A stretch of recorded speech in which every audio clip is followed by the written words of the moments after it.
Good afternoon. Today is the 17th of August and it's time to take a look at the top 10 best-selling cars of July 2022. As you can see, the weather is significantly different from what it was of most of July 2022 now, which is a relief, I think, for many of us. The other thing that seems to have cooled off, though, is the sales, or I should say registrations technically, but sales is just a lot easier for me to say in this context, of new cars in this country in comparison with July 2021. In fact, the market is down by 9%. It seems to be just the same old things that are as before. It's the fact that, well, you know, fewer people can afford new cars now than before due to inflation, but the prices are still very high because of very strong demand, even though fewer people can afford these cars. But also there's still in short supply. Second-hand and new prices are holding very firm. Obviously the new prices, it's just a question of having less discount over the recommended retail price, and for second-hand prices it just seems to be, well, with shortage of new cars means second-hand cars are more expensive. That's really the way that it is.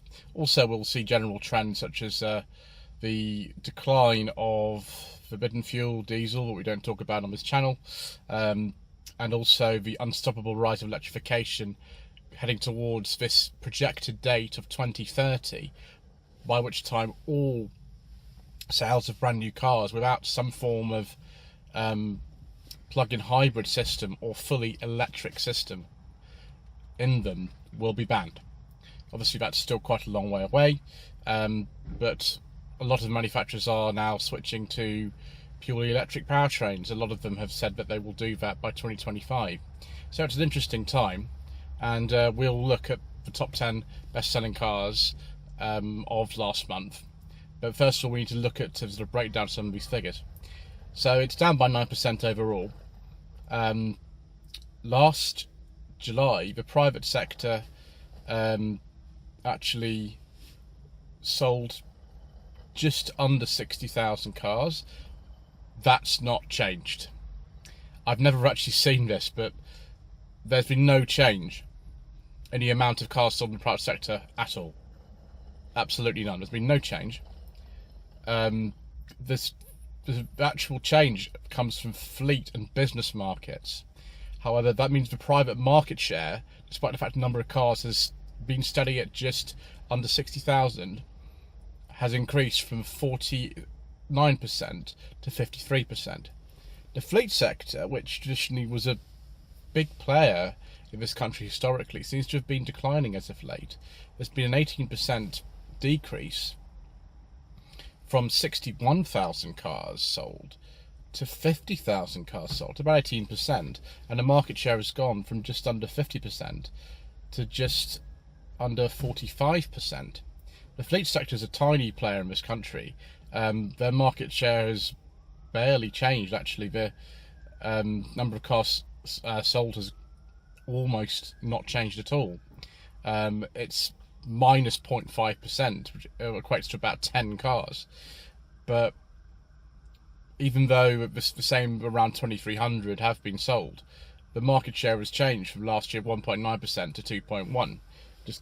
That's just the trend of the market overall. So it's purely this business sector that is actually affecting what's going on.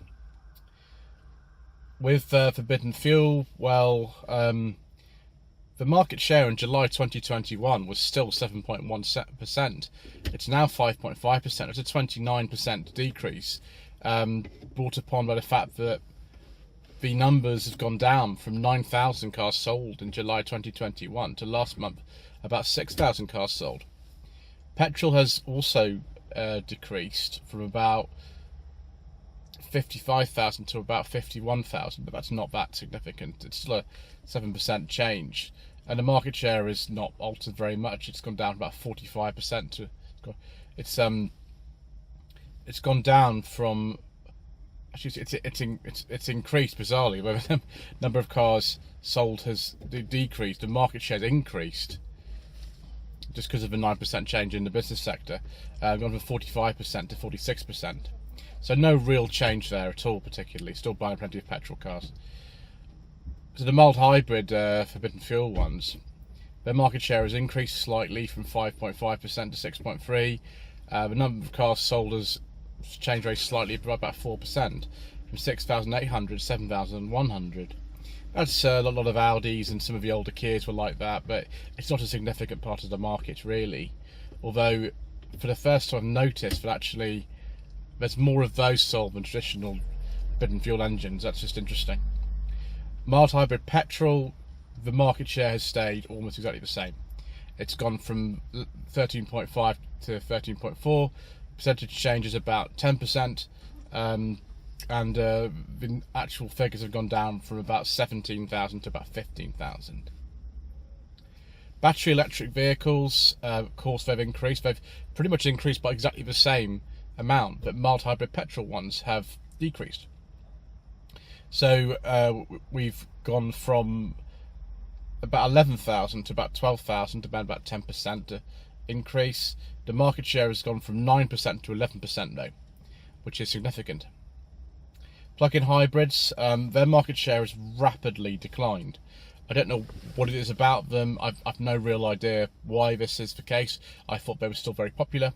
Got to remember as well that the government grant for all electric cars has just gone. It's completely gone now. So there's no incentive to buy a battery electric car, plug-in hybrid car from the government. None at all. But nevertheless, the plug-in hybrids, the market share has gone from 8% to 6%, 34% decrease in sales, which has gone from about 10,000 to about 6,500, which is quite significant actually.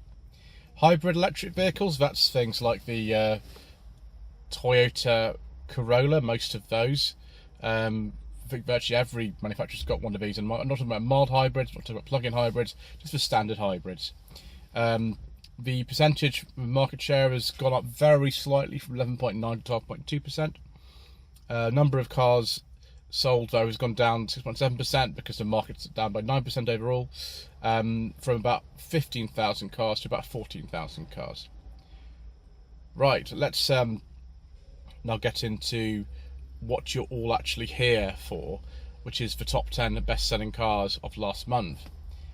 There's no particular surprises in here, although one thing I would say is that the Corsa's significantly down on its normal position, which is towards the top. In first place, the Nissan Qashqai, with about 2,500 cars sold. Then the Mini, I've no idea why that is. It's quite a consistent bestseller though. Third is the Hyundai Tucson, which is very surprising. Mini 2,400, the Tucson about 2,300. Third place. The Volkswagen T-Roc, which has actually beaten the Golf and the Polo in the last month. It's about 2,200 in the fourth position. The Golf, again, about 2,200, is about 17 cars in that. Then the Corsa, about 2,100 in sixth position. Then the Audi A1, I have absolutely no idea why, just under 2,100, seventh position. The Kia Sportage, again, it was best-selling car I think of January this year, so they are very popular. So is the Tucson. That's just again under 2,100. The Toyota Aygo X, which is the new version of Toyota Aygo, 1,900, and then the Yaris, 1,800. I don't particularly know why that be the case, but they're both decent cars enough, I suppose. Lloyd Consulting stickers, t-shirts and mugs are available by clicking the link to the Google form in the video description below.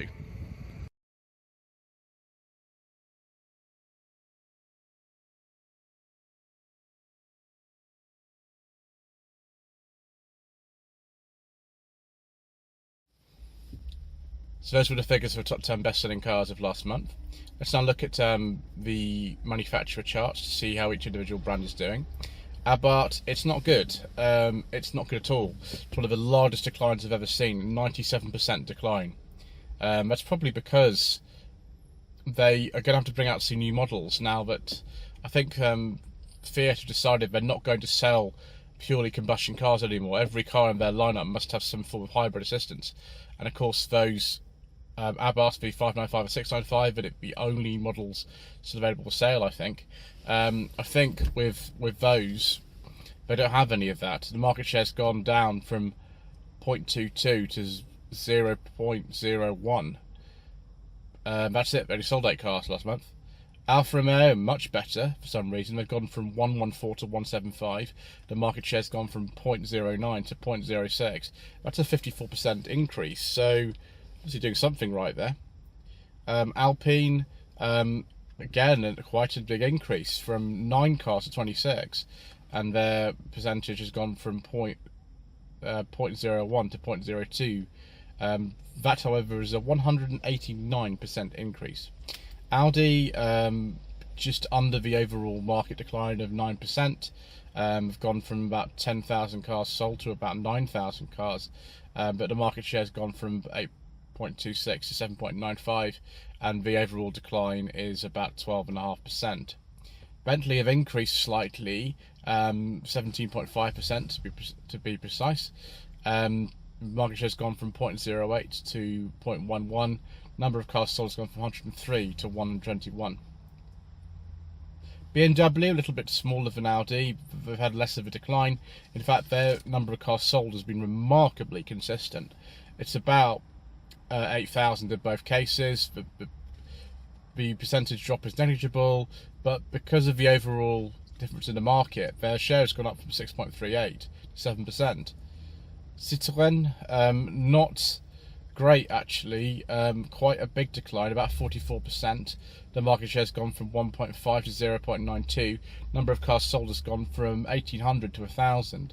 Cupra, on the other hand, quite a big increase.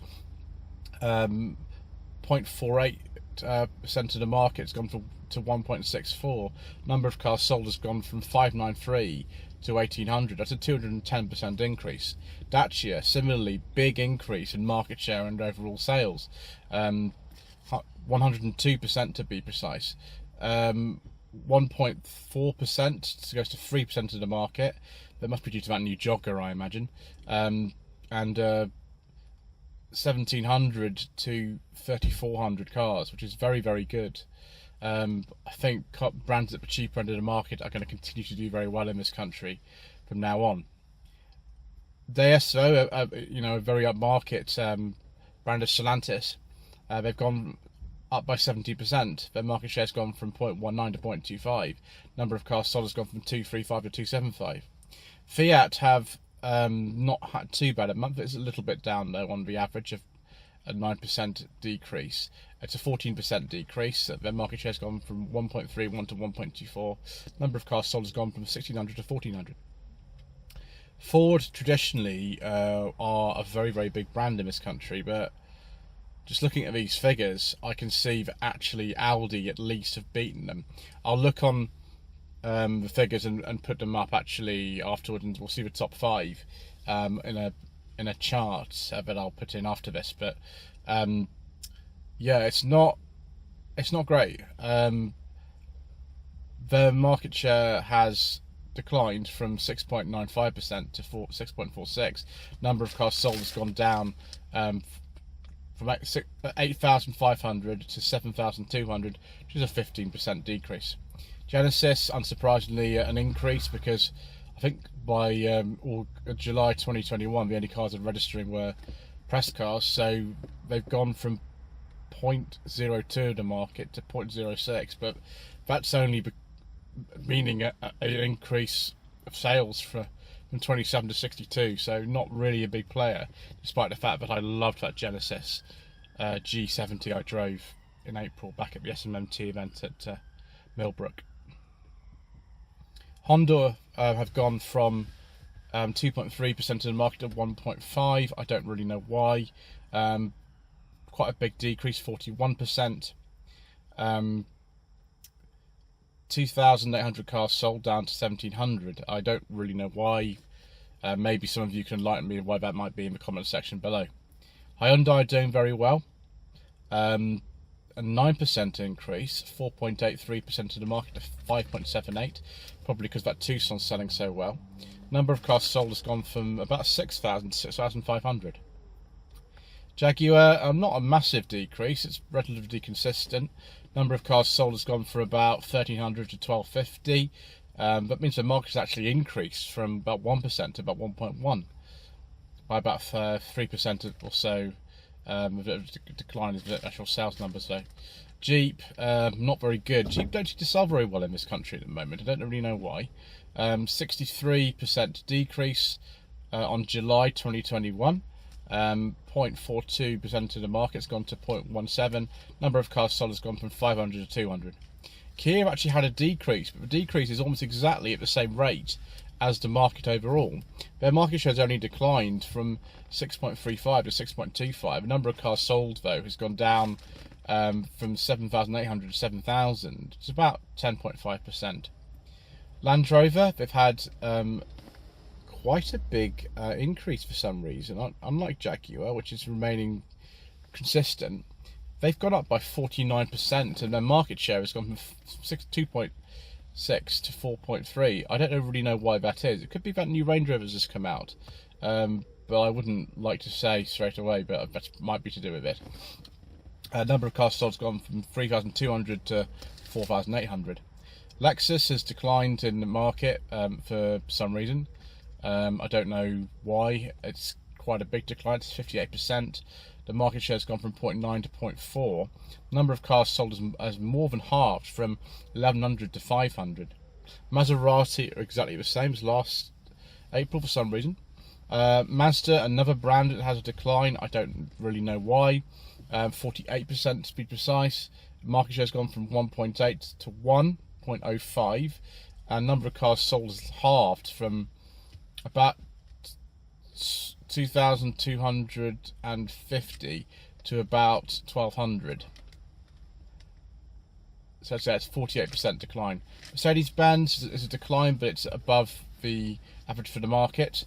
8% decline. They've gone from 5.5% of the market to 5.57 because of this peculiar quirk of the way these figures are done. Well, the number of cars has actually declined from 6,800 to 6,200. MG, unsurprisingly, an increase, this time about 28%. They've gone from about 2% of the market to 2.7% of the market. Number of cars sold has gone from 2,400 to 3,000. Mini, despite those amazing results in the top 10, having a car in second position, their overall performance hasn't really changed on last year, just because of the market overall decline, but it looks like it's a lot better than it is. Number of cars sold has barely changed. It's by about 14 more cars. And when you're selling over 3,000 cars a month, that's not really that significant in that way. It's a tiny increase, but an increase nonetheless is good. And in fact, their share's gone from 2.5% to 2.8%. Nissan has gone up by 21%. It's probably due to the new Qashqai, I imagine, being the car that's sold the best this month. 21% increase. Market share has gone from 3.1 to 4.2. Number of cars sold from 3,900 to 4,700. Peugeot, not too bad really. Similar to some other brands on here. Not an increase, just a less of a decrease. About 4%. Market share though has expanded slightly from 2.1% to 2.2. Number of cars sold has dropped from 2,600 to 2,500. Polestar, for whatever reason, sold quite a few fewer cars last month, probably because it was sort of a launch year for them, and they sold about 300. Last month was only about 200, but their market share is either way under 0.25%, so it's not very significant really. Porsche, a big increase actually, like a lot of other sort of luxury brand this month. I don't know why. They've gone from about 1,150 cars to about 1,500 cars, and the market share has gone from 0.9 to 1.3. It's about a 30% increase. Renault, a very good month for them actually. I'm not entirely sure why. There's no cars listed in the top 10 or anything.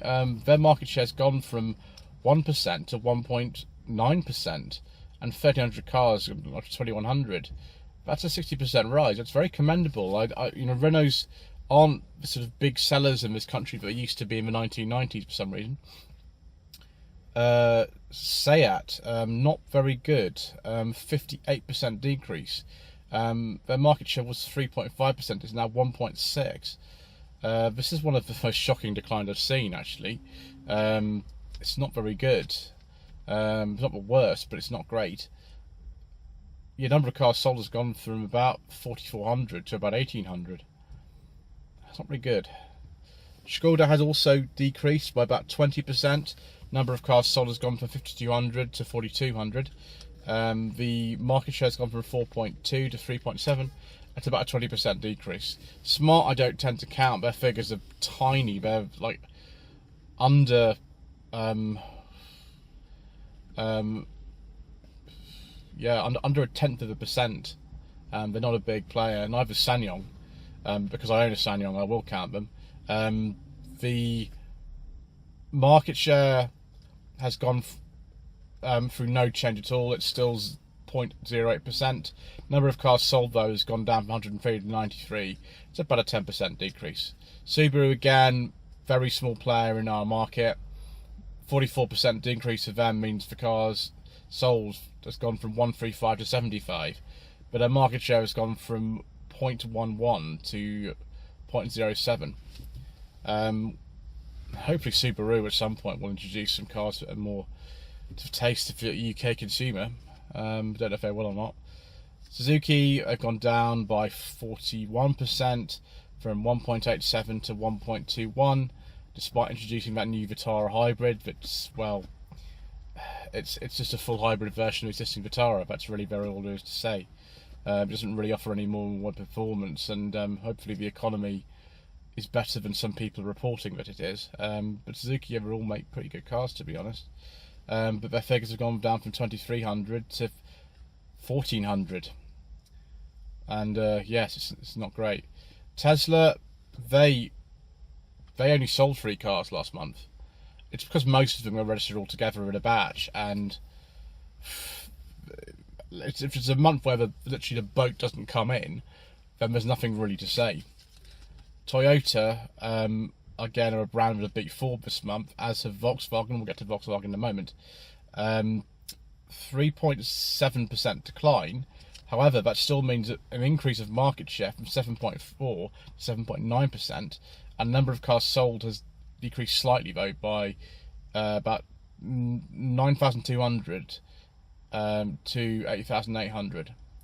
Vauxhall, nowhere near Ford's figures, unfortunately. 20.5% decline, gone from 4% to 3.5%, despite that new Astra coming out. Sorry, I didn't mean to fiddle with the microphone. Yes, from 5,000 almost actually, to about 3,900.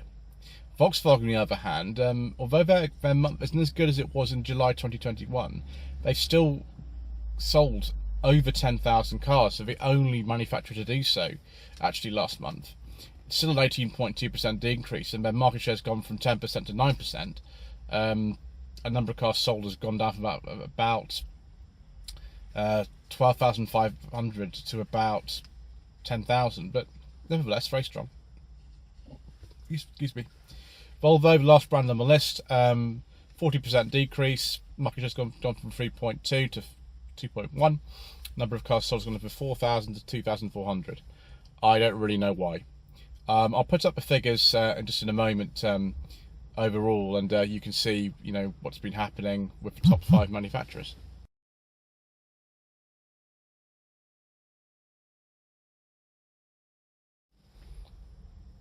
So that's it, viewers. The top 10 best-selling cars of July 2021. Some huge increases and unexpected ones, but also some enormous declines, and also some mediocre figures overall. What's going to happen in the future? Well, hopefully we'll get a bit better supply. Manufacturers' lead times will come down, and that will introduce perhaps some discounts into the new car market, and then eventually the second-hand car prices will go down. But I'd like to hear your thoughts about that in the comment section below. Thank you ever so much indeed once again for watching.